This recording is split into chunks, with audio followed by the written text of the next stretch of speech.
Morena, kia ora, and thank you very much indeed. This is the third time that Helen and I have been able to have a conversation like this. I have to say it's the first time perched up on bar stools that we've done it. It does feel slightly precarious. You okay there? Oh yes, I'll swivel around a little. She's a mountaineer, that's what we're not supposed to do. We're not allowed to swivel. I've been given strict instructions. Thank you very much indeed.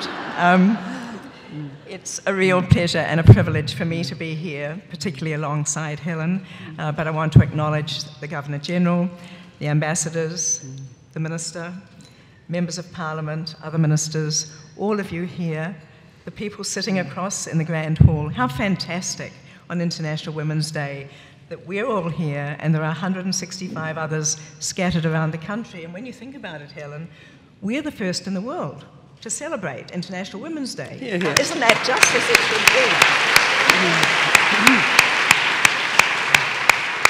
be? Not only the first to give women the vote, and very soon, in a few hours, there'll be people waking up across the Pacific in their villages, and I drove past once with some BSA volunteers, and we heard people singing.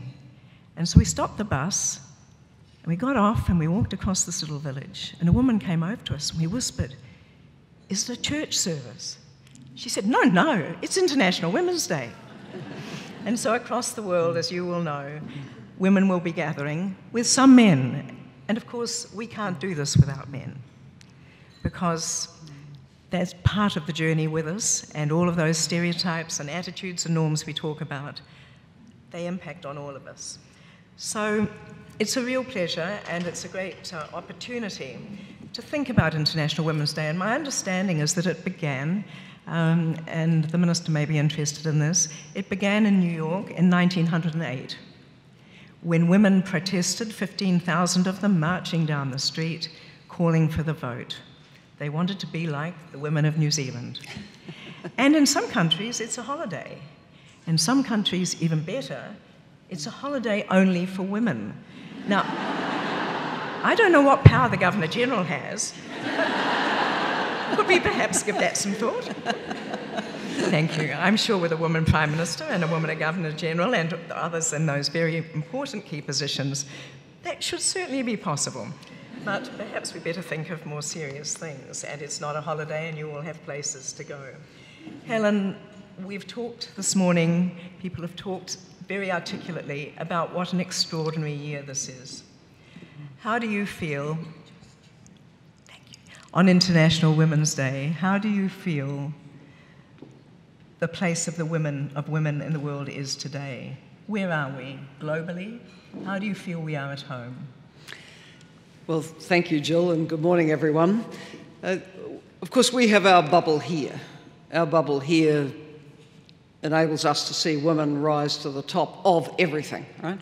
At some point, women have led everything in New Zealand, whether it's the 3 women PMs, the 3 women Governor-Generals, our long-serving Chief Justice.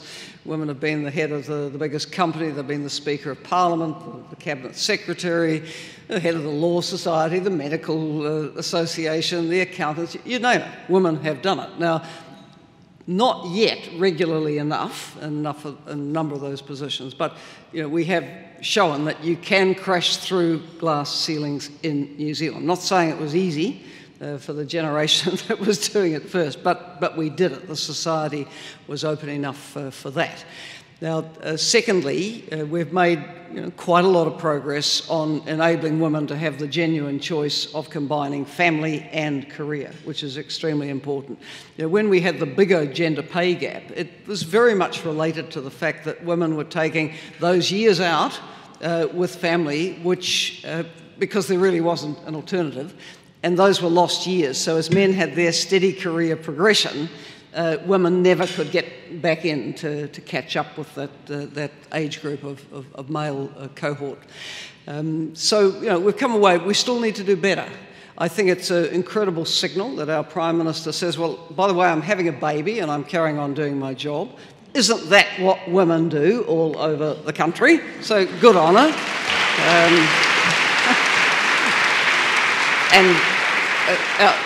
I don't know what's happening in that cabinet, but the Minister of Women's Affairs is always also having a baby, and she's going to carry on doing her job as well.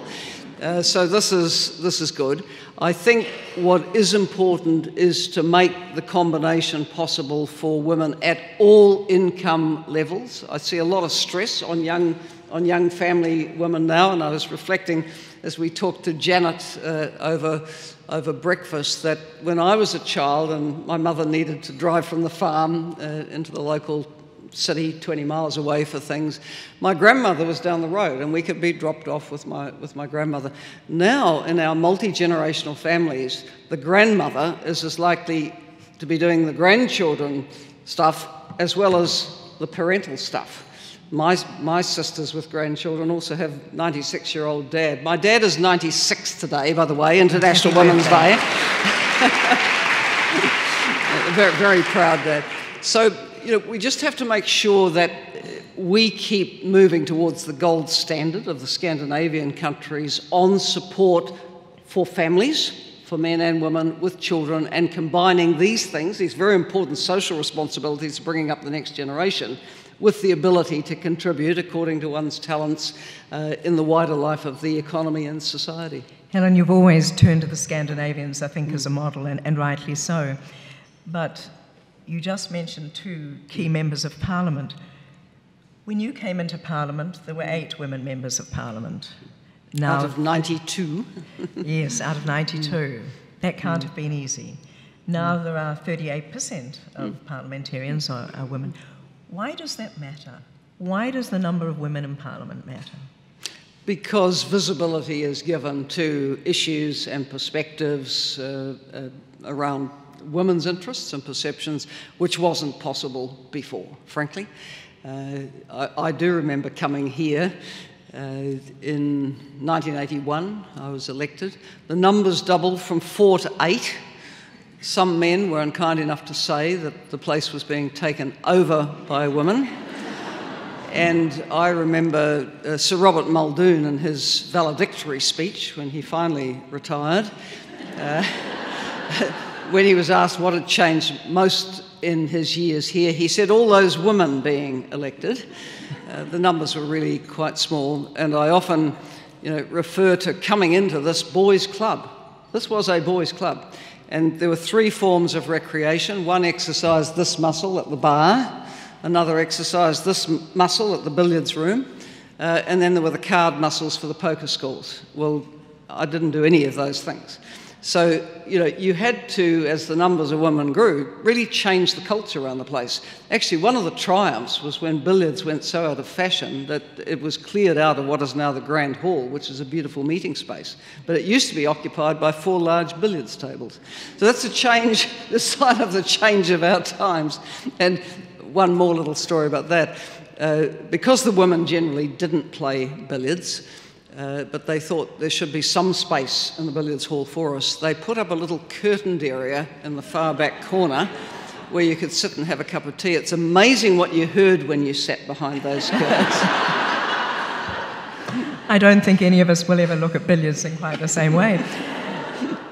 So I think a number of things come out of that. One, you get the policy and the funding and the laws that drive change when there are women in Parliament. It's different, isn't it? It is different, and there is international experience and studies around this, that when the numbers of women get to a critical mass, you start to get some issues addressed. You get more attention on domestic violence, support for single parents. A lot of things start to happen that just didn't have visibility before. Helen, you mentioned before growing up on the farm. And of course, when the minister and the head of the ministry and others go to New York in a few days' time for the Commission on Status of Women, which is always an exciting event, the subject this time is rural women. Did being a rural woman have much impact on you, growing up in the country?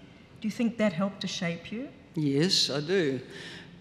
Because rural people have to be very resilient. You grow up on a farm, you're earning your livelihood really around the seasons. I mean, that's why I think rural people should take a great interest in climate change, because that really affects the whole base of production. So you're very weather dependent. You're more likely to have your services go down when there's major storms. your power supply easily cut on the long line. I mean, you just have to be very resilient, growing up, at least in those days, in rural areas. And I think that stood me in very good stead through life as I faced increasingly competitive environments. And you and I have touched on this before, but going from that environment to boarding school, how was that? Did that help with resilience? Oh yes, I mean, look, many people have been away to a boarding school, but you know, when you are plucked from the little cocoon of your family on a back road in a rural area, and you're sent to what was the top girls' school in Auckland to be one of a little minority of rural students, yeah, you have to be reasonably robust to survive that experience. And indeed, you've shown us that in all sorts of ways, climbing mountains, whatever. But the theme for today, of course, is different, and it's slightly odd, and I just have to look at it to get it absolutely right, to be honest. It's press for progress. So I guess it's about activism, it's about advocacy. What do you think are the most important things for us here in this room and across the country as women to be advocating for today? Well, the job isn't done, is it? I mean, you know, some people say, why do we have International Women's Day? Because the job is not done. Now, there was a very interesting graphic tweeted out of the UN in Geneva a few days ago, and it had a graphic of the proportion of women in senior positions. And it went something like this. Heads of state, which is presidents and queens, right? Just over 7%. Heads of government, just over 5%. Jacinda is one of the 5% who have made it through right now. Proportion of women members of parliament globally, 23.3%. Not the 38 we have or the 60% plus of Rwanda, but 23%. Then it looks at, proportion of women permanent representatives to the UN in New York, 21%.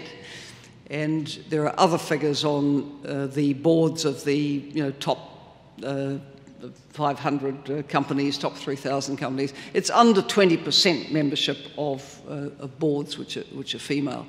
So these figures are not good. Now, every year, the World Economic Forum, based in Geneva, does a global gender gap report. And last year's report got a lot of attention because it showed negative trends on gender equality. It said we're slipping. And it forecast on the current trends that it would take 99 years for global gender parity in parliaments. Do we want to wait 99 years? And then it looked at overall trends in the workforce and workplace. It said 217 years to full gender equality. Now, this is completely unacceptable. So we need, I think, to focus on what are the barriers here and work to overcome them. The other issue which has had a lot of attention over the last few months and has now got some traction in New Zealand as well is the Me Too movement, where women have finally decided they've had enough. They're going to hashtag Me Too and they're going to say, I was assaulted, harassed, bullied, etc. in the workplace by a guy and I'm going to call him out. And it's had some spectacular scalps around the world. And I think it's positive because, often women haven't come out. They haven't complained, they've put up with it, but they're not going to put up with it anymore. And that's a step towards resolving issues. If they're under the carpet, they'll never be dealt with, but they're not anymore. I absolutely agree, and I'm sure everyone here would agree, and there has been hurt and humiliation and silence for too long. And it is time, as the Minister and others have said this morning, to say enough is enough. The question is how to make the changes, and certainly for us working in Gender Equal New Zealand, a campaign from National Council of Women, the drive for us is to tackle the stereotypes, the norms that drive the unconscious and sometimes conscious bias that are perpetuated and become part of us as children. So moving on from there a little, and to pick up exactly really on that, there was a survey done by a very reputable company last year, carried out by Deloitte's on their behalf. 500 companies, 5 staff and more, over 500. 49%, and they were all managers and leaders who were interviewed, 49% said that the reason for the low number of women in leadership positions, so if we think we actually went down in the first quarter, for example, in terms of women on boards, we're sitting at about 14%. The state sector is stronger than the private sector. 49% said the reason for the lack of women in senior management leadership positions was lack of talent. Now, that lack of talent was in the sector, in the organisation, and in women. It was broken down into those three pieces. So we have a long way to go. We do, and of course it's completely untrue. If you look for the women are there. I used to chair the Cabinet Honours and Appointments Committee for 9 years. And, you know, at an early stage, there would sometimes be recommendations for appointments to boards which would come forward, and you'd look at them and say, well, where are the women? Please go away and come back with a better list. And the Ministry of Women's Affairs, of course, has long had the women's appointments file, and the women are there. You might have to go and look because women sometimes don't lean in the way men do to lobby for places on these things, but the women are there and they are talented. And in the commercial world, you now see report after report after report that says that the companies with the significant women's representation, better gender balance on their boards and in their senior management are doing better commercially. I always say, if no other argument works, if people aren't impressed by the rights arguments, then go to economics, because it always stacks up. And I have to say there are a number of companies in New Zealand, I think, doing extraordinary work, which is great to see. Going from there, and admitting that we have a great deal to do to finish the work that Kate Shepherd started, going from there to something she wouldn't have had to worry about. You mentioned climate change. Now, a few weeks ago, you gave a speech to launch something called let me get it right, the Planetary Health Platform. Now that to me sounds like Star Wars meets Shortland Street. Tell us, why a planetary health platform? Well, University of Sydney, yeah? Yes, no, it was in Sydney. The University of Sydney has established the first chair in planetary health in the world, and the term was developed by a commission convened by the leading health journal, The Lancet, based in the United Kingdom. And they defined the concept of planetary health as it's really about getting that right balance of human development, advancing in health and protecting the environment. So what's the case that they make? Well, the case is that, yes, we've made incredible advances in human health, and I'll put in brackets human development generally, but our progress has been based on a completely unsustainable model when it comes to the use of natural resources. So we wreck our water supply, we wreck our air quality, we take down our forests and affect our climate. You know, our traditional model of developing down through the ages has been taking from nature more than nature can in the end replenish. And what the Commission found was that you get to a tipping point where actually you can't sustain the progress in health and human development because you're undermining the ability of the capacity of the planet to supply the services that we need. So we're under stress. Look, take for a moment the example of Cape Town, which was due in mid-April to run out of water. Now, because people finally got the message, D-Day is now mid-July, and hopefully they'll keep getting the message and people will save on the water and not fill the swimming pools, because the poor have never used much water, actually. So a lot of issues of inequality in that as well. But if Cape Town completely ran out of water, what happens to human health? That's when cholera gets away, right? You look at where the cholera epidemics are. It's where the water supply has broken down, sanitation's broken down. So if we come under severe planetary stress, it will affect our health. We'll start to go backwards. You look at the warming climate, you're now seeing conditions like malaria at much higher altitudes in the Andes than you ever saw before. So people who never had to deal with the problem of malaria are now having to deal with it much further up in height. So, you know, one could go on and on about the links between our health, our human development and progress, and the health of the planet.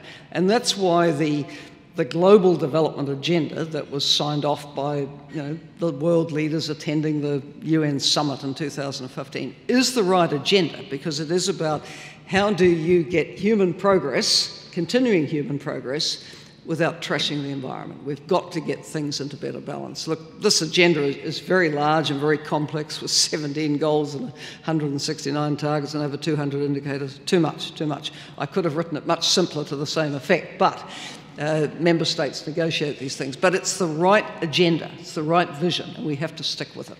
So the Sustainable Development Goals, Agenda 2030, a vision of no one left behind. Yep. There's a challenge for equality. You led the development of the Sustainable Development Goals, and what an extraordinary legacy to leave the UN with and to pass on to all of us. When you think about those 17 goals, they're supposed to be like human rights. They're supposed to be unalienable, indivisible, you do them all. I don't think yet in New Zealand we have a very high awareness of the Sustainable Development Goals. There's a conference here next year, next month, I'll put in a plug for that. But it has the chance to make a difference.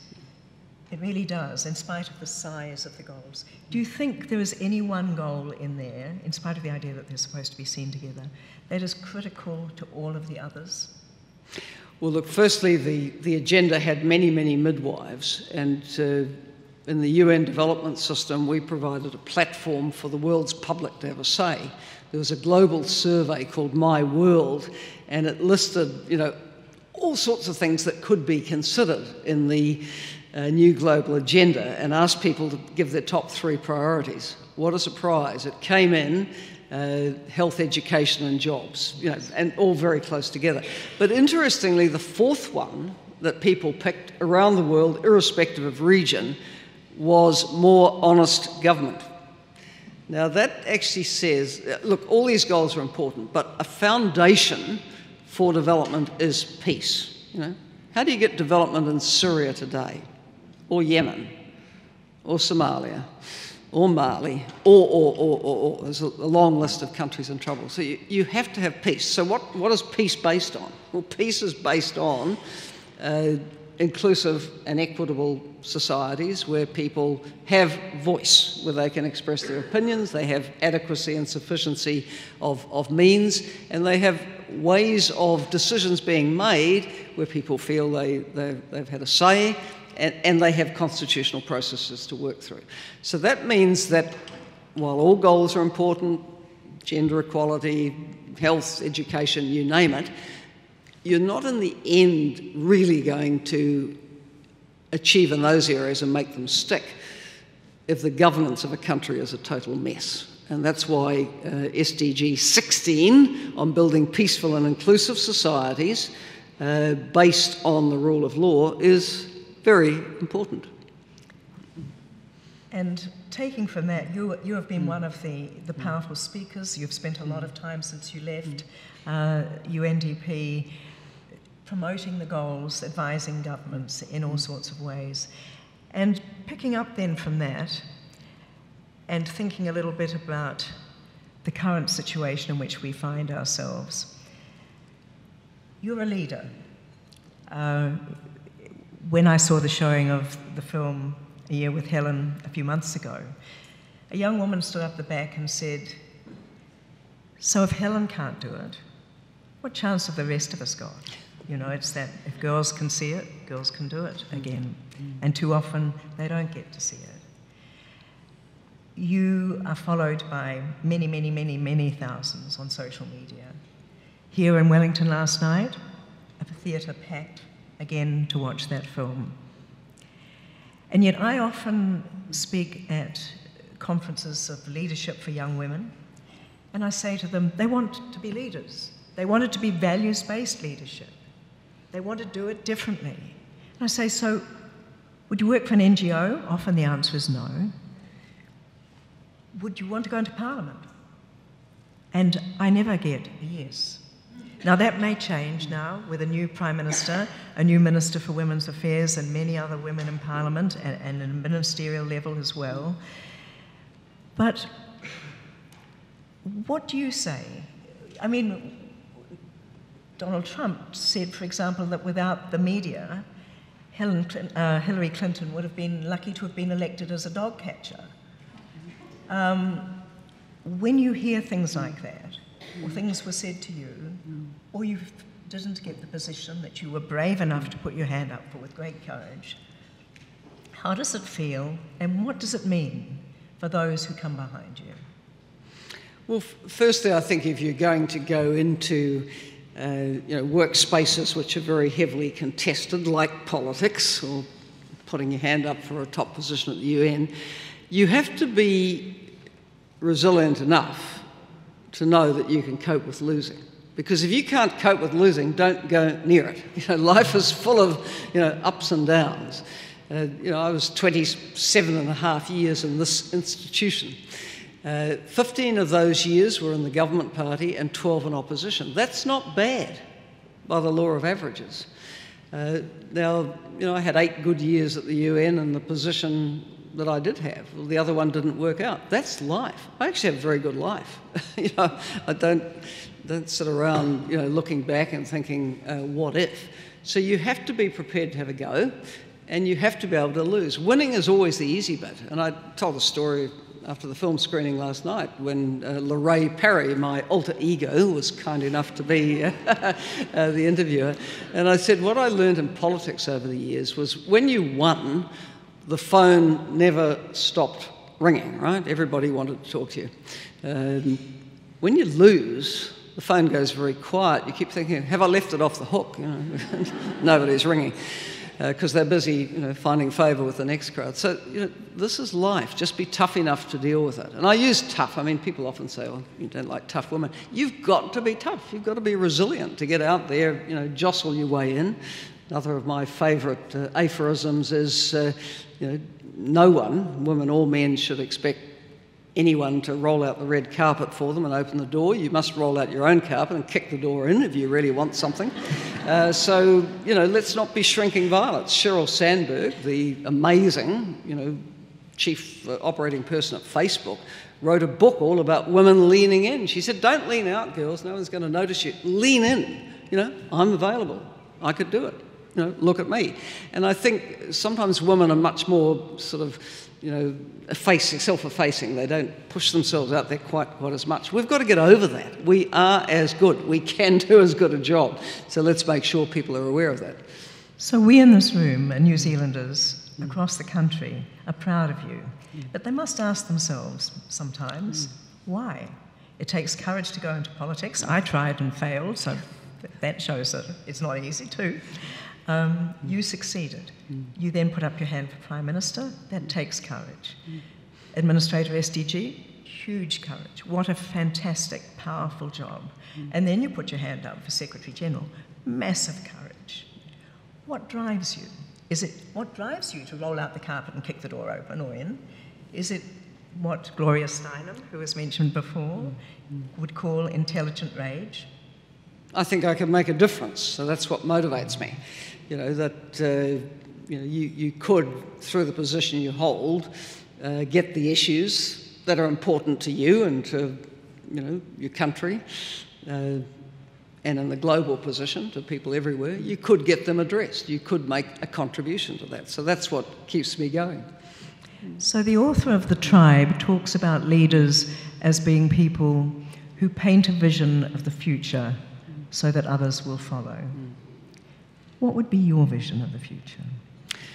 Well, my vision of the future would be that everyone should be born into a world where they have equal rights, they can take their education as far as possible, fulfill their potential, having that knowledge and the skills to cope in a pretty challenging world out there, always have access to the services they need, health, other kinds of social services, have access to work because there is dignity in work and being independent and self-reliant where that's possible. And then really a world where we don't continue to undermine nature's ecosystems, which we are so dependent on. The climate challenge comes from just centuries, millennia of abusing nature. And we can't go on like that, or we undermine the basis for life on Earth. So, you know, I've got a vision which sees us get all this in better balance, and, using the phrase you used from the global agenda, leave no one behind, because where you leave people behind, you set up tensions, exclusions, instability, lack of social cohesion. It's a negative cycle. We don't need that. The world doesn't need it. It's a big challenge to overcome that problem. It is. And last year, when we talked like this, you had sent out a New Year's message which talked about the fact that we were in a world of volatility, of disruption, disorder, and you said something that I have never forgotten, which is, but every small act can make a difference, and if there are enough small actions in the same direction, hopefully the right direction, then a huge amount can be achieved. I'm misquoting you, but that was the gist of it. In spite of what we have seen this year, in spite of climate change, and you have talked about us being in uncharted territory, you have talked about us, my generation, and yours, and those here, you have talked about us mortgaging the future of future generations. Do you still believe that enough small acts can make a difference? Oh, definitely. I think it all adds up. And when Janet was telling us a little about Zonta, she talked about a couple of the projects which Zonta International raises money for. Now, this is, you know, women in an international organisation, each giving a little to make a difference for girls in Niger. I've been to Niger. You know, I've seen the 16-year-old mother in the feeding centre for victims of near famine, the 16-year-old mum who's got a 2-year-old and a little baby. You know, this is the reality of life for a lot of women. That girl should have been in school finishing her education, not a mum of 2 at 16. And so every little bit of kindness from a Zonta member who's raising money that can do something with a project like that is critical. You also mentioned fistula in Liberia.